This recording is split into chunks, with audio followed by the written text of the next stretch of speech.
Hello students, welcome to Galaxy Classes. हम लोग percentage previous year questions की बात कर रहे हैं और हमने अभी तक 1 से लेकर 30 तक क्वेश्चन सॉल्व कर लिए थे।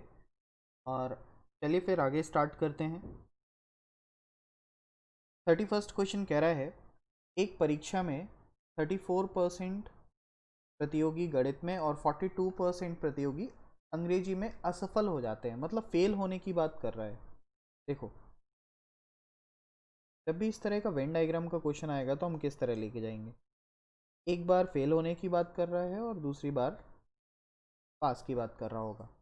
दो सब्जेक्ट है हमारे पास, पहला सब्जेक्ट है मैथ्स और दूसरा सब्जेक्ट है इंग्लिश। आपसे कह रहे हैं मैथ में 34% स्टूडेंट फेल हो रहे हैं और इंग्लिश में 42% स्टूडेंट फेल हो रहे हैं। सेम एज पास का भी होगा, मैथ में कुछ लोग पास हो रहे होंगे और इंग्लिश में कुछ लोग पास हो रहे होंगे। इसको हम बाद में देखें। आगे देखते हैं क्या दिया हुआ है। यदि 20% स्टूडेंट दोनों विषय में असफल होते हैं, मतलब फेल होते हैं, तो 20% यहाँ पर आएगा। अगर आप ठीक से देखेंगे तो ये जो पहला सर्किल है ये मैथ को रिप्रेजेंट कर रहा है, दूसरा सर्किल इंग्लिश को रिप्रेजेंट कर रहा है और इसके बीच में ये 20% है, ये दोनों को रिप्रेजेंट कर रहा है कि ये ऐसा एरिया है जहाँ पर मैथ में भी फेल होने वाले स्टूडेंट हैं और इंग्लिश में भी फेल होने वाले। तो समझिए, अगर टोटल मैथ में 34 स्टूडेंट फेल हैं और 20 स्टूडेंट हमने यहाँ देख लिए, तो बचे कितने? तो आप कहोगे 14%। अब हम इनको अलग अलग कह सकते हैं। 14% स्टूडेंट ओनली मैथ में फेल हैं, 20% स्टूडेंट दोनों में फेल हैं और सेम एज 42 में से अगर 20 को माइनस करोगे तो बचेगा 22 और हम कहेंगे 22% स्टूडेंट ओनली इंग्लिश में फेल हैं। तो अब आपको समझ में आया, 20% स्टूडेंट दोनों में फेल हैं, 14% मैथ में फेल हैं और 22% इंग्लिश में फेल हैं। तो ओवरऑल देखें कितने परसेंट फेल हैं, तो आप कहोगे 14% प्लस 20% प्लस 22%।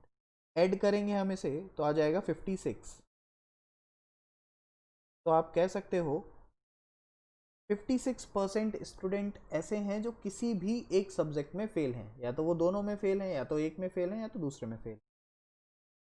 अगर 56% स्टूडेंट दोनों में फेल हैं, देन आपसे पूछ रहा होगा कि कितने परसेंट स्टूडेंट दोनों विषय में पास होते हैं। तो आपको देखना है 100 में से अगर 56 को माइनस कर दोगे तो आपके सामने आंसर आ जाएगा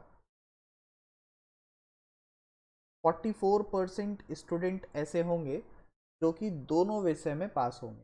अगर 56% ओवरऑल फेल हैं तो दोनों विषय में पास होने वाले होंगे 44।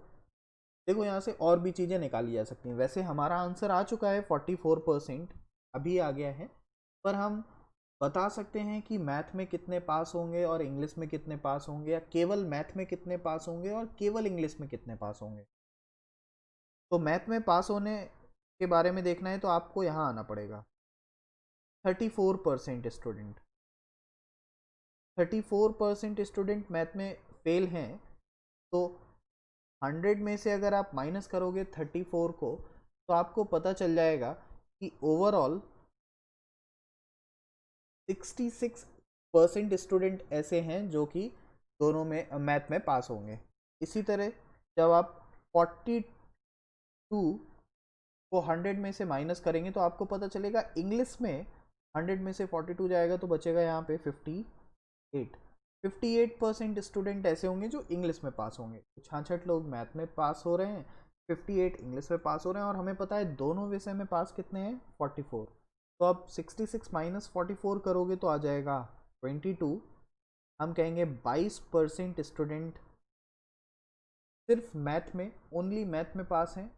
इसी तरह 58 में से जब आप 44 माइनस करोगे तो आएगा 14 और हम कहेंगे 14% स्टूडेंट ओनली इंग्लिश में पास हैं। यहाँ पे ओनली मैथ होगा और सामने हो जाएगा ओनली इंग्लिश। वैसे ये हमेशा हमसे मैक्सिमम टाइम बीच वाला वैल्यू ही पूछता है, कितने परसेंट टोटल पास होंगे या टोटल फेल होंगे। क्लियर है? चलिए नेक्स्ट क्वेश्चन देखते हैं। नेक्स्ट क्वेश्चन कह रहा है, एक व्यक्ति अपनी आय का 20% बड़े बेटे को, शेष आय का 30% छोटे बेटे को देता है। एक व्यक्ति अपनी आय का 20% बड़े बेटे को देता है। मान लो 100 रुपये उसकी आय है, तो उसमें से उसने 20% यानी कि 20 रुपये बड़े बेटे को दे दिए। देखो यहाँ पे ध्यान से शेष लगा हुआ है, रिमेनिंग लिखा हुआ है। रिमेनिंग क्या कहता है कि अगर 20% आपने खर्च कर दिया या दे दिया है किसी को, तो बचा कितना? 80। मतलब अब जो आपका खर्च होगा वो होगा 80 रुपये से। फिर आपसे कह रहा है शेष का 30%। अब इस 80 का 30% उसने छोटे बेटे को दे दिया। 80 का 30% दे दिया तो बचा कितना? तो हम कहेंगे 80 का 70% बचा। ध्यान से सुनो, अब बहुत कंफ्यूजन होता है यहाँ पे। 80 जो है वो अपने आप में 100% का रोल निभा रहा है यहाँ पे। तो 80 में से अगर 30% हमने छोटे बेटे को दे दिया है, तो अब बचेगा कितना? तो आप कहोगे अभी 70% बचा होगा, जो कि बड़े बेटे जो कि आगे की बात की जा रही होगी कि उससे क्या करना है। तो 80 का 30% का मतलब हो गया 24, और 80 का 70% का मतलब हो गया 56। आगे बढ़ते हैं। फिर कह रहा है और शेष राशि का 10%, मतलब जो बची हुई राशि है इसका 10% एक ट्रस्ट को दान दे देता है। तो इसका 10% कितना होगा? 5.6। तो बचेगा अब कितना? तो बचेगा हमारे पास 50.4। अगर इसने 5.6 रुपीज़ दान दे दिया है तो बचा है इसके पास 50.4। देन अब आपसे ये कह रहा है कि उसके पास केवल अंत में 10,080 रुपये बचते हैं। तो आप कह सकते हो कि 50.4 यूनिट रिप्रेजेंट कर रहा है 10,080 को। पॉइंट हटाओ, जीरो बढ़ाओ, 504 से ही देखो कितनी बार कैंसिल हो रहा है। मेरे ख्याल से 200 बार ये कैंसिल हो जाएगा। एक यूनिट का वैल्यू 200 है, तो आपसे पूछ रहा है उसकी आय क्या है, तो आपसे पूछ रहा है 100 यूनिट का वैल्यू बता दो। देन 100 यूनिट का वैल्यू हो जाएगा 20,000।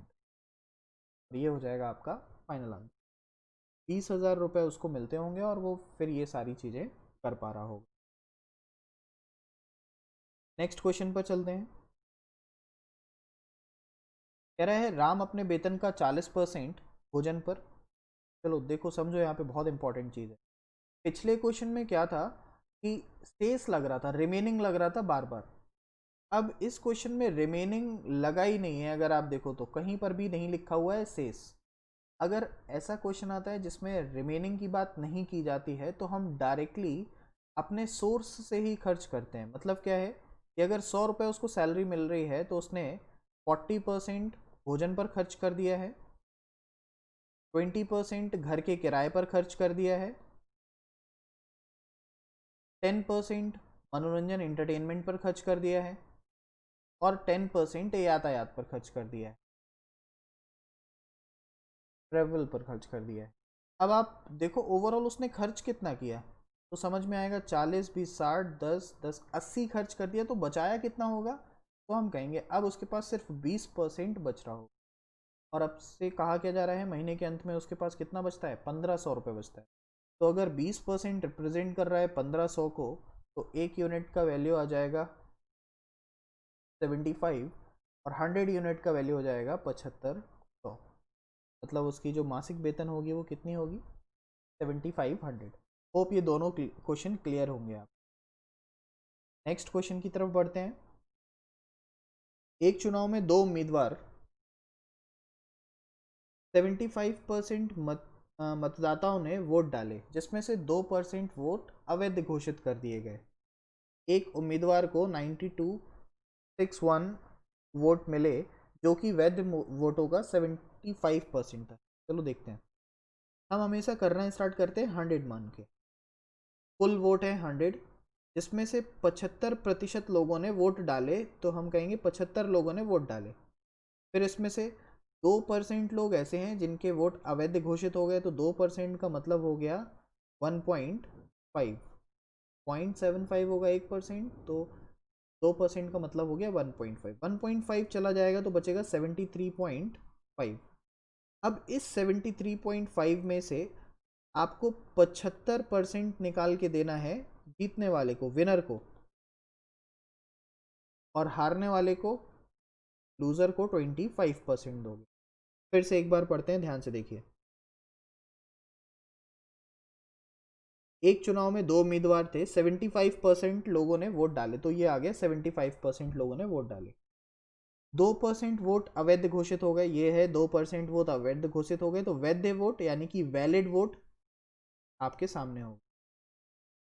आप कह सकते हो ये 75 जो है ये है पोल्ड वोट, डाले गए मत। 100 रिप्रेजेंट कर रहा है टोटल वोट्स को, कुल मतों को। अब फिर लास्ट में कह रहा है कि एक उम्मीदवार को 9261 वोट मिले जो वैध मतों का 75% है। इसको मिल रहा है 9261 वोट जो कि वैध मतों का 75%। देन आपसे पूछ रहा है चुनाव में कुल कितने मतदाता थे। अब देखो एक तरीका तो ये है कि इसको सॉल्व करके हम ऊपर जाएं और 100% का वैल्यू निकालें, जो कि थोड़ा सा डिफिकल्ट हो जाए। देखो अच्छा समझो, यहाँ पे मैं दिखाता हूँ आपको, समझाता हूँ। अभी आपके सामने ये दिख रहा है, अगर इसको ठीक से सॉल्व करेंगे तो आप ऐसे कहोगे 73.5 का 75% कितना होगा। जो भी वैल्यू आएगी उसको यहाँ पुट करोगे और ये वैल्यू रिप्रेजेंट करेगा 9261 को। वहाँ से एक यूनिट का वैल्यू निकलेगा और फिर 100 का मल्टीप्लाई करोगे, तब जाके आपका फाइनल आंसर। इसी क्वेश्चन को दूसरे तरीके से आसानी से किया जा सकता है, उसके बारे में हम एक बार देख लेते हैं। देखो ध्यान से, स्टार्ट करते हैं एक्स से। मानते हैं कुल वोट है हमारे पास एक्स, 75% लोगों ने वोट डाले, तो 75% का फ्रैक्शन होता है 3/4, तो 75% ने वोट डाले। इसमें से 2% अवैध घोषित हो गए। अच्छा, अगर 2% अवैध घोषित होंगे तो वैध कितना होगा, तो आप कहोगे 98%, और 98% का फ्रैक्शन होता है 49/50। और फिर कह रहा है कि इसका 75% यानी कि 3/4 अगर मिलता है तो टोटल बनता है 9261। आप इसको सॉल्व कर सकते हैं और इसको सॉल्व करके x का वैल्यू निकालेंगे जो कि आपका फाइनल आंसर होगा। इसके कंपैरिजन में, पहले वाले मेथड के कंपैरिजन में ये इजी है। जो भी क्वेश्चन इलेक्शन पे बेस्ड आते हैं, हमें समझना होता है कि इन दो तरीकों में से कौन सा तरीका वहाँ पे ज़्यादा यूज़फुल होगा, क्योंकि आंसर दोनों तरीकों से आएगा अपना, लेकिन एक तरीका आपको फंसा देगा और दूसरे से बहुत आसानी से आंसर निकल आएगा। जैसे यहाँ पे देखोगे x का वैल्यू, तो 9261 multiply by 4 multiply by 50 multiply by 4 divide by 49 multiply by 3 multiply by, जब आप इसको सॉल्व करोगे तो 16800 आपके सामने आंसर आ रहा होगा निकल। चलिए अगला क्वेश्चन देखते हैं इसके बाद। एक जिले में 64,000 निवासी हैं। यदि जनसंख्या वृद्धि की दर 2.5% वार्षिक हो तो 3 वर्ष के अंत में जिले में कुल कितने निवासी होंगे। 64,000 निवासी हैं, 2.5% को सबसे पहले फ्रैक्शन में चेंज कर लो। 2.5% को हम क्या लिख सकते हैं, तो आप कहोगे 5/2%। और 5/2% को मतलब 5/2 गुणे 1/5 से जाएगा, तो आप कहोगे 1/40। 1/40 कहेंगे 2.5%। और हर बार वृद्धि हो रही है, वृद्धि का मतलब होता है दोनों जुड़ जाएंगे और बन जाएगा 41/40, 41/40। 3 साल की वृद्धि है। अब आप समझो यहाँ पे, अगर ये 41/40 नहीं समझ में आ रहा है तो आप इसकी जगह ऐसे भी लिख सकते हो कि 64,000 लोग हैं, पहले साल इंक्रीमेंट जो हो रहा है वो हो रहा है 112.5%, यानी कि 112 1/2%। फिर अगला साल भी इंक्रीमेंट होगा 112 1/2% का, फिर अगला साल इंक्रीमेंट होगा 112 1/2, क्योंकि 3 बार इंक्रीमेंट होना है, और तब जाके आपका फाइनल वैल्यू निकल के आ रहा होगा। तो ये जो 112 1/2% देख रहे हो, इसको अगर सॉल्व करोगे तो 41/40 निकल के आ रहा होगा। तो 41/40 हम डायरेक्टली यहाँ पे पुट कर रहे हैं ताकि ये थोड़ा सा ईजी हो जाए। 41/40 पहला साल, 41/40 दूसरा साल, और 41/40 तीसरा साल। फाइनली तो आप इसको सॉल्व करोगे, 3 0 से 3 0 कैंसिल हो जाएंगे और 4 से पूरा 64 कैंसिल हो जाएगा। तो आपको समझ में आएगा कि 41 मल्टीप्लाई 41 मल्टीप्लाई बाय 41 ही आपका आंसर होगा। अब ये होगा कितना, तो 68921, ये है 41 का क्यूब और ये आपका फाइनल आंसर बना रहा। ऑप्शन सी आपका यहाँ पे आंसर होगा। अगला क्वेश्चन देखते हैं नेक्स्ट। क्वेश्चन नंबर 36 जो है वो मिक्सचर एलिगेशन पर बेस्ड है। वैसे तो मिक्सचर हम बाद में पढ़ेंगे, पर अभी इसको देख लेते हैं, समझ में आ जाएगा आपको, आसानी है। आपसे कह रहा है दूध और पानी के 40 लीटर के मिश्रण में, 40 लीटर का मिश्रण है दूध और पानी का, 10% पानी है, मतलब कुछ मिल्क होगा और कुछ वाटर होगा। तो आपसे कह रहा है 40 लीटर में 10% पानी है। अगर 10% पानी होगा तो मिल्क कितना होगा, तो आप कहोगे 90%।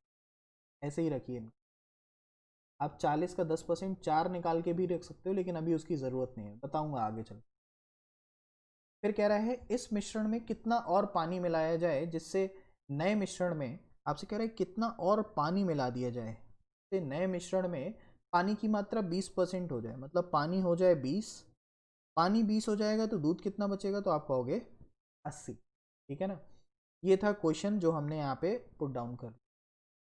ध्यान से देखिए, फिर से एक बार रिपीट कर रहे हैं।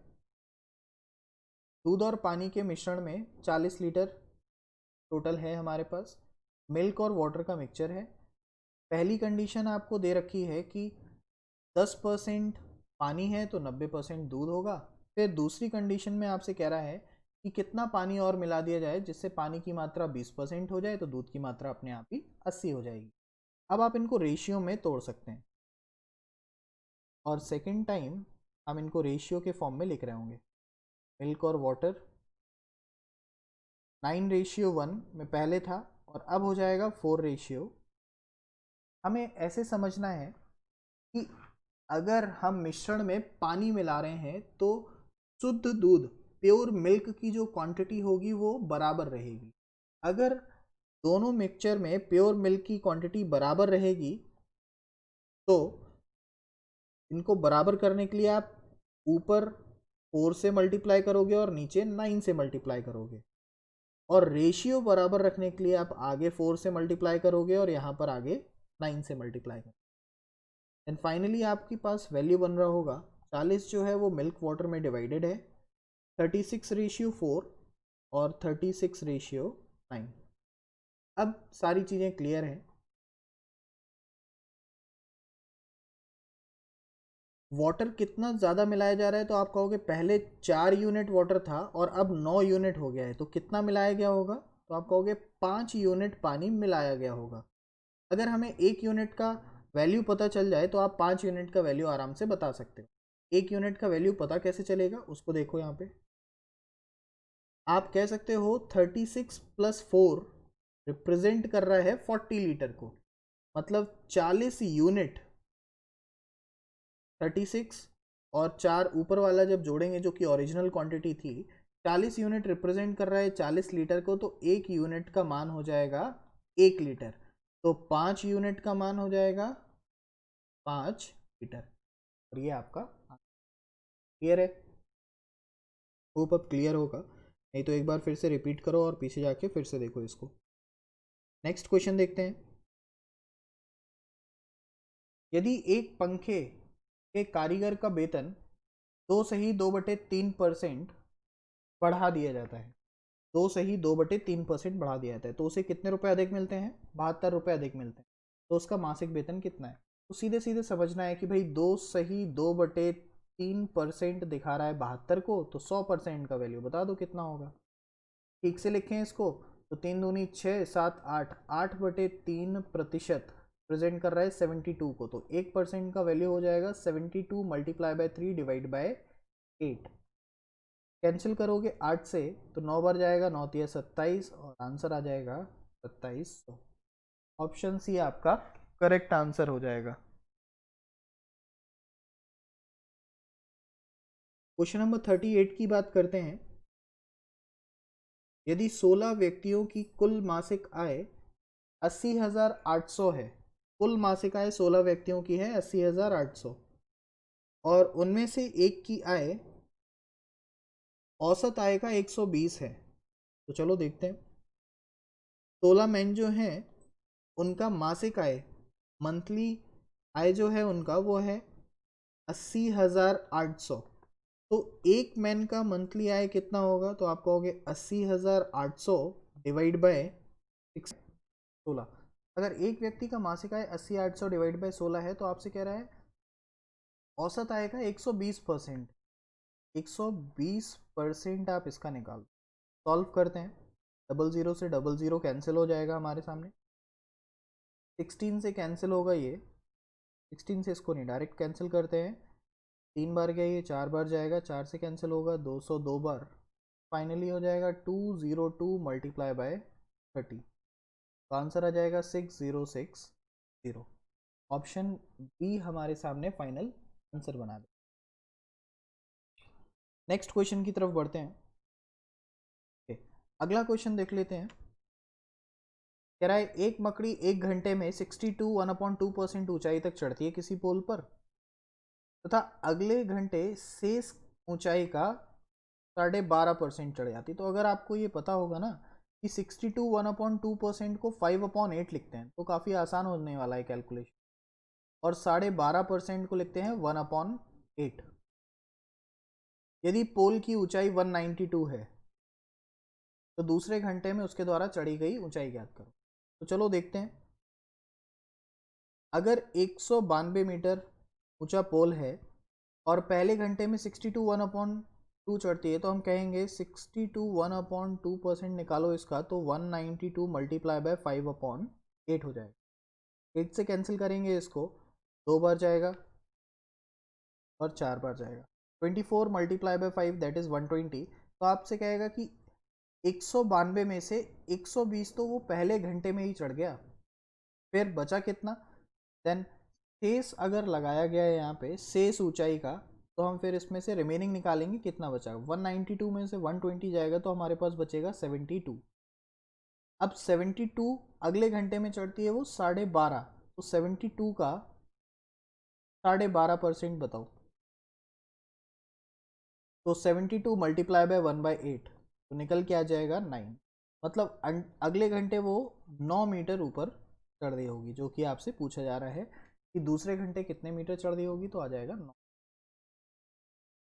नेक्स्ट क्वेश्चन नंबर 40 देखते हैं हम।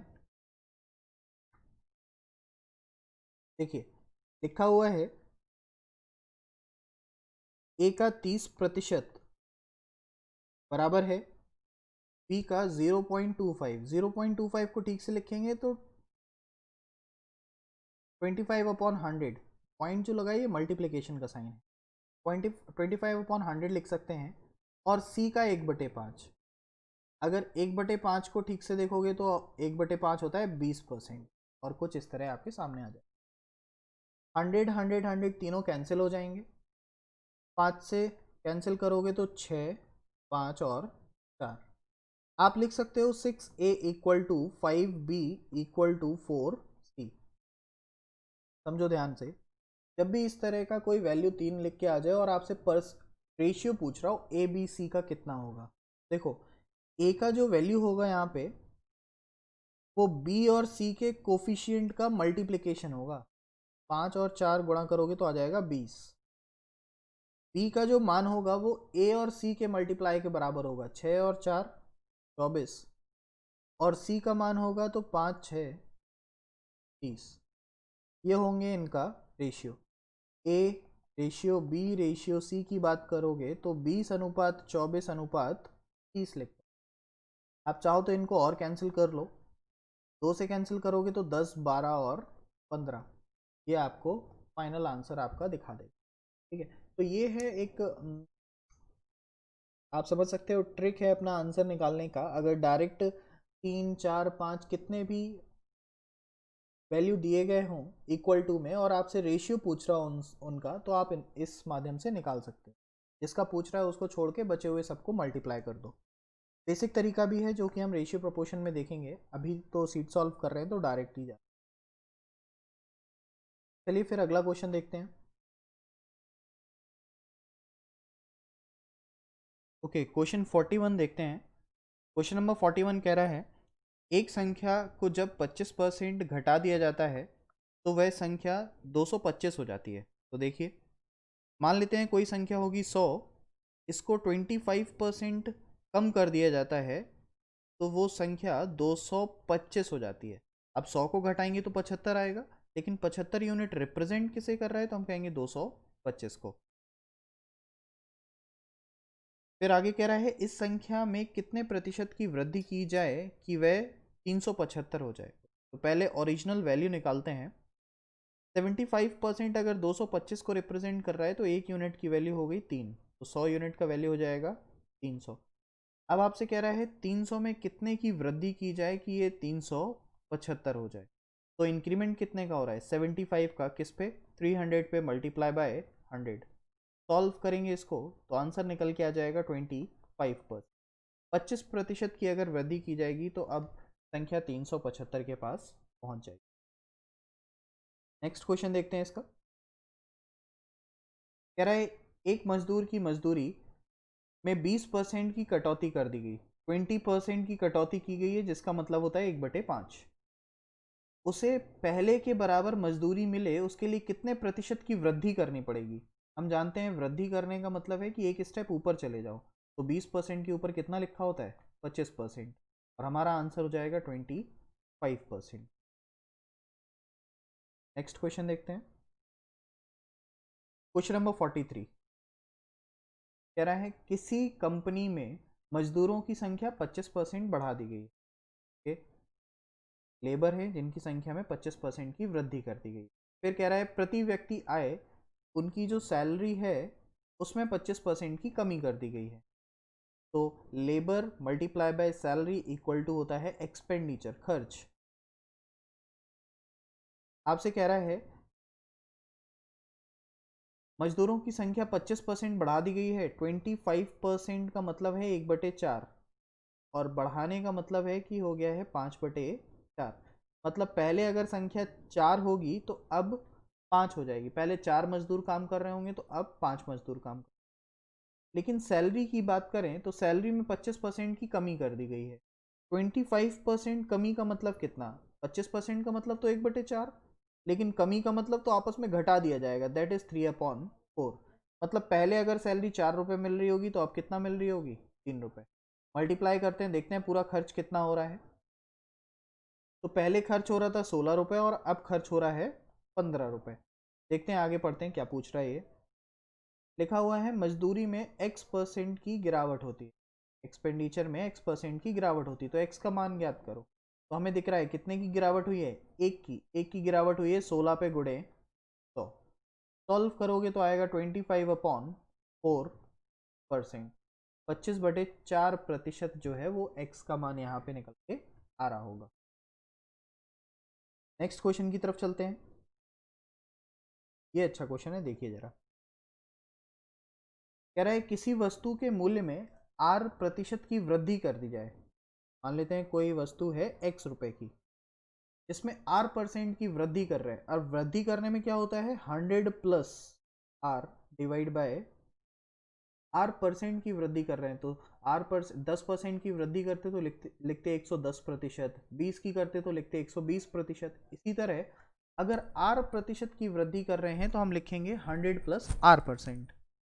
फिर कह रहा है बाद में नए मूल्य पर पुनः R% की कमी कर दी जाती है। अब R% की कमी करने का मतलब भी होगा 100 माइनस R%। यदि अब वस्तु का मूल्य 1 रुपये है, अब 1 रुपये है, तो आरंभिक मूल्य बताओ, मतलब x का मान निकाल दो क्या होगा। तो x बराबर देखो यहाँ क्या होगा, ये दोनों 100 ऊपर चले जाएंगे तो हो जाएगा 10,000 डिवाइड बाय बेस पर 100 प्लस आर और 100 माइनस आर, जो कि फॉर्मूला जनरेट करेगा 100 स्क्वायर माइनस आर स्क्वायर। तो इसको आप लिख सकते हो 10,000 माइनस आर स्क्वायर, और ये आंसर हो जाएगा हमारे क्वेश्चन। एक्स का जो मान है वो होगा 10,000/10,000 माइनस आर स्क्वायर। अगला क्वेश्चन देखते हैं। लिखा हुआ है दो विद्यार्थी एक परीक्षा में शामिल होते हैं, एक छात्र दूसरे से 9 अंक अधिक प्राप्त करता है। ठीक है, मान लेते हैं पहले छात्र ने अगर x प्राप्त किया होगा तो दूसरे छात्र x+9 प्राप्त कर। ये हैं 2 विद्यार्थियों के अंक। फिर कह रहा है और उसके अंक, ये जो ज़्यादा वाला है इसके अंक और उसके अंक दोनों के अंकों का योग का 56% है। मतलब दोनों को जोड़ दिया जाए, दैट इज 2x/9 का 56% अगर निकाला जाए तो आएगा x प्लस, ये कहना चाह रहा है। ये सॉल्व कर लेते हैं इसको। सॉल्व करोगे तो 4 से कैंसिल होगा ये 25 टाइम्स, ये 4 से कैंसिल होगा 14 टाइम्स, उस तरफ मल्टीप्लाई हो जाएगा 25 से 14 से, तो ये हो जाएगा 28x plus 126 equal to 25x plus 225। Solve करेंगे तो 3x equal to 225 minus 126। 3x का जो मान निकल के आएगा यहाँ पे वो निकल के आएगा 99। देन x का मान निकल के आएगा हमारे पास 30। अगर x का मान है 33 तो इसमें 9 जोड़ दोगे आप तो दूसरा हो जाएगा 42। देख लो कौन सा ऑप्शन सेटिस्फाई कर रहा है। पहला ऑप्शन हमारा आंसर दिखा देगा 42,33। 2 बच्चे जो हैं उनके अंक होंगे 42 और 33। अगला क्वेश्चन देखते हैं यहाँ पे। नेक्स्ट क्वेश्चन कह रहा है छात्रों के एक समूह में 70% छात्र अंग्रेजी और 65% छात्र हिंदी बोल सकते हैं। ठीक है, इंग्लिश जो बोल रहे हैं वो 70% स्टूडेंट हैं और हिंदी जो बोल रहे हैं वो 65% स्टूडेंट हैं। आपसे कह रहा है यदि 27% छात्र दोनों में से कोई भी भाषा नहीं बोल पाते हैं तो भाई अब दूसरा एक ग्राफ बनेगा जिसमें हमें समझ में आएगा कि 27% ऐसे स्टूडेंट हैं जो ना ही हिंदी बोल पा रहे हैं और ना ही इंग्लिश बोल पा रहे हैं। अब आपको ये बात समझनी होगी कि अगर 70% इंग्लिश बोल रहे हैं तो कितने परसेंट होंगे जो इंग्लिश नहीं बोल पाएंगे, तो होगा 30% छात्र ऐसे होंगे जो इंग्लिश नहीं बोल पाएंगे, 100 माइनस 70। सेम इसी तरह अगर 65% हिंदी बोल रहे हैं तो कितने परसेंट हिंदी नहीं बोलेंगे, तो लिखेंगे 35%। इसके बाद अगर बीच में 27 ऑलरेडी दे रखा है तो यहाँ पर केवल हिंदी ना इंग्लिश ना बोलने वाले छात्रों की संख्या होगी 3 और केवल हिंदी ना बोलने वाले छात्रों की संख्या होगी 8। 35 माइनस 27। तो ओवरऑल अगर आप देखोगे तो कहोगे 3 प्लस 27 प्लस 8, इनको ऐड कर दोगे तो हो जाएगा 38। 38% स्टूडेंट हैं जो या तो एक भाषा नहीं बोल पाते हैं या तो दोनों भाषाएं नहीं बोल पाते हैं। कितने प्रतिशत छात्र ऐसे होंगे जो दोनों भाषाएं बोल लेते हैं, तो उसने अब इसकी बीच की वैल्यू पूछी है। तो 100 माइनस 38 कर दोगे देन आपके सामने आंसर आ जाएगा 62%। 62% ऐसे छात्र होंगे जो दोनों में से दोनों भाषाएं बोल लेते हैं। अगर आपसे पूछता केवल इंग्लिश कितने बोल पाते हैं तो 70 में से अब 62 को घटाते तो आंसर आता हमारे पास 8। और केवल हिंदी कितने बोल पाते हैं तो 65 में से 62 जाता तो आंसर पास 3। होप ये क्वेश्चन क्लियर होगा। इस तरह का क्वेश्चन अभी हमने कुछ देर पहले भी किया था एक। नेक्स्ट क्वेश्चन देखते हैं इसके बाद। अब देखो एक अभी इलेक्शन का क्वेश्चन हमने किया हुआ था और उसको मैंने बताया था कि x बेस मान के जाओगे तो आसानी से लग जाएगा, लेकिन ये जो क्वेश्चन है ये अब 100 मान के करोगे तो जल्दी लगेगा। देखिए जरा, एक चुनाव में 2 उम्मीदवार थे, कुल वोट मान लेते हैं 100 है। जिस उम्मीदवार को कुल मतदान का 60% मत मिला है वह 14,000 वोटों से बहुमत से जीत गया है। मतलब अगर जीतने वाले को 60% मिला होगा तो हारने वाले को कितना मिला होगा, 40% मिला होगा। ये है विनर और ये है लूजर। अगर जीतने वाले को 60% मिला है तो हारने वाले को 40% मिला होगा। और आपसे कह रहा है कि जीतने वाला जो है वो कितने वोटों से जीत रहा है, तो पता चला है 14,000 वोटों से जीत रहा है। ध्यान से देखिएगा, जीतने वाले को 60 मिला है, हारने वाले को 40 मिला है, तो दोनों के बीच का अंतर कितने परसेंट है, तो आप कहोगे 60 माइनस 40 यानी कि 20% का अंतर है। अगर 20% रिप्रेजेंट कर रहा है 14,000 को तो 60% की वैल्यू कितनी, 3 गुना कर देंगे तो हो जाएगा 42,000। अब आपको समझना है कि 60% जीतने वाले को मिला है और आंसर हो जाएगा 42,000। से पूछ रहा था जीतने वाले को कुल कितने वोट मिले, 42,000 हमारा आंसर हो जाएगा। नेक्स्ट क्वेश्चन देखते हैं। 2 वर्ष पहले एक शहर की जनसंख्या 62,500 थी। बड़े शहरों की ओर स्थानांतरण के कारण प्रतिवर्ष जनसंख्या में 4% की दर से घटती है, 4% की दर से घट रही है। तो 4% का मतलब है कितना? 4% का मतलब है 1/25। मतलब पहले अगर 25 लोग थे तो अब बचे कितने होंगे? 24। ये पहले साल की बात कर ली हमने, फर्स्ट ईयर, लेकिन ऐसा 2 साल तक होता है लगातार। तो दूसरे साल भी आप कहोगे अगर 25 लोग होंगे तो बचे होंगे 24। 25 का स्क्वायर करोगे, मल्टीप्लाई करोगे तो 225। ये है, सॉरी 625। 24 का स्क्वायर करोगे तो आएगा 57। ये है 2 साल पहले की जनसंख्या और ये है नई जनसंख्या, यानी कि वर्तमान जनसंख्या, प्रेजेंट पॉपुलेशन। तो 625 रिप्रेजेंट कर रहे हैं अगर 62,500 को, तो एक यूनिट की वैल्यू हो जाएगी 100। तो 576 यूनिट का वैल्यू हो जाएगा 57,600 और हमारा आंसर हो जाएगा ऑप्शन ए 57600। नेक्स्ट क्वेश्चन देखते हैं।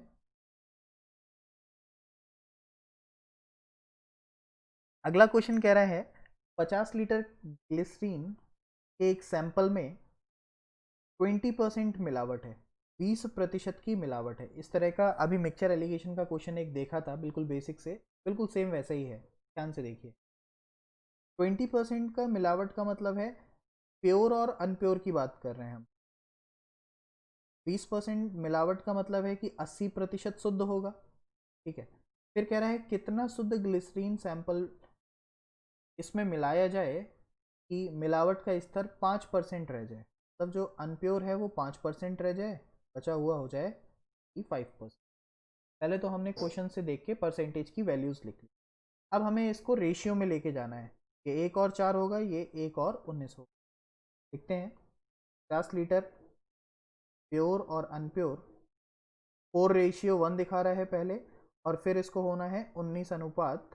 ठीक है, तो आपसे पूछ रहा है कितना शुद्ध मिलाया जाए। शुद्ध मिलाने का मतलब है, शुद्ध ग्लिसरीन मिलाने का मतलब है कि जो अशुद्ध है वो बराबर रहेगा। अशुद्ध का वैल्यू तो आपने देखा पहले से ही 1:1 है, बराबर है। अगर ये बराबर नहीं होता तो हमें अशुद्ध का वैल्यू बराबर करना पड़ता है यहाँ। ठीक है, अभी लेकिन बराबर है तो हम कहेंगे प्योर में आप 4 यूनिट था और हो गया है 19 यूनिट, तो कितना एक्स्ट्रा मिला दिया है? कहेंगे 15 यूनिट। 1 यूनिट का वैल्यू अगर पता चल जाए तो 15 यूनिट का वैल्यू निकाल लेंगे। 4 और 1 5 मिलकर दिखा रहा है 50 लीटर को। 5 यूनिट दिखा रहा है 50 लीटर को, तो 1 यूनिट का मान हो जाएगा 10 लीटर। तो 15 यूनिट का मान कितना? 15 यूनिट का मान आ जाएगा 150 लीटर। तो आपका आंसर हो जाएगा 150 लीटर। 150 लीटर अगर शुद्ध ग्लिसरीन और मिला दी जाएगी तो उसमें अशुद्ध का जो स्तर है वो सिर्फ 5% रह जाएगा। नेक्स्ट क्वेश्चन देखते हैं। ताजे फल में 68% पानी है। ठीक है, कोई फल है मान लेते हैं।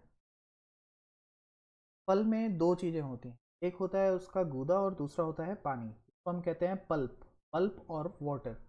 तो किसी भी फल में दो चीज़ें होती हैं, या तो पल्प होगा और दूसरा होगा वाटर। तो आपसे कह रहा है ताजे फल में 68% पानी है, मतलब वाटर की मात्रा अगर 68 है तो पल्प कितना होगा उसमें? तो आप कहोगे पल्प होगा 32%। टोटल 100 होना है। फिर कह रहा है तथा सूखे फल में 20% पानी है।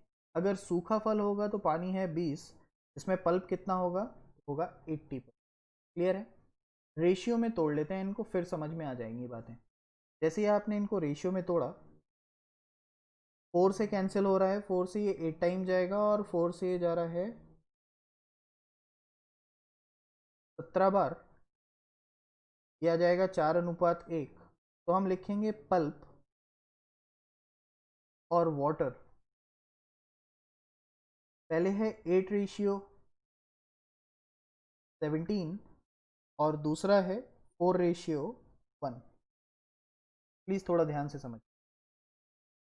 मान लीजिए आपके पास ताज़ा फल है, तरबूज मान के चलो, ताज़ा तरबूज है। जब आप ताज़ा तरबूज लेके आओगे तो उसमें पानी की मात्रा ज़्यादा होगी, पर धीमे धीमे सूखने के बाद पानी की मात्रा कम होती जाएगी, लेकिन पल्प जो होगा अंदर, गूदा जो होगा, वो उतना ही रहेगा जितना शुरुआत में था। तो इस वजह से यहाँ पे हमें पल्प की मात्रा बराबर करनी पड़ेगी। अगर पल्प बराबर करेंगे तो नीचे 2 से मल्टीप्लाई करेंगे, जिससे ये 8 बना दे। फिर देखते हैं पल्प और वाटर। पल्प है 8, वाटर है 17, और नीचे हो जाएगा 8:2। अब आपसे क्या कह रहा है,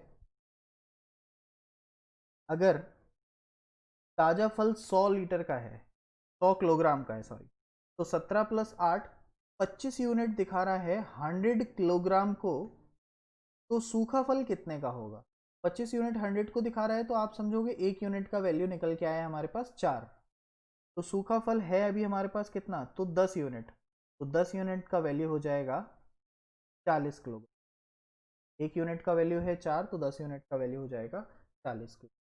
देखो इसको ध्यान से समझो, यहाँ पे ताजे फल और सूखे फल की बात की गई है। जब ताजा फल 100 लीटर का 100 किलोग्राम का है, तो आपसे पूछ रहा है सूखा फल कितने का होगा। तो हमने देखा ताजा फल था 25 यूनिट टोटल ऐड करने के बाद, और सूखा फल जो था वो सिर्फ आ रहा था 10 यूनिट। 25 और 10 का अनुपात था, तो 25 यूनिट अगर 100 को रिप्रेजेंट कर रहा है तो 10 यूनिट कितने को दिखाएगा। बस इतनी सी बात है। होप यू क्लियर होगा। और अगर इसमें कोई डाउट रह जाता है तो अभी हम मिक्सचर एलिगेशन करेंगे, तो वहाँ पे मैं इनको और क्लियर, थोड़ा और अच्छे से देखूंगा, तो आपको और क्लियर हो। चलिए फिर आज का क्लास यहीं ख़त्म करते हैं, नेक्स्ट क्लास में मिलते हैं इसके आगे की क्वेश्चन को लेके। Thank you very much.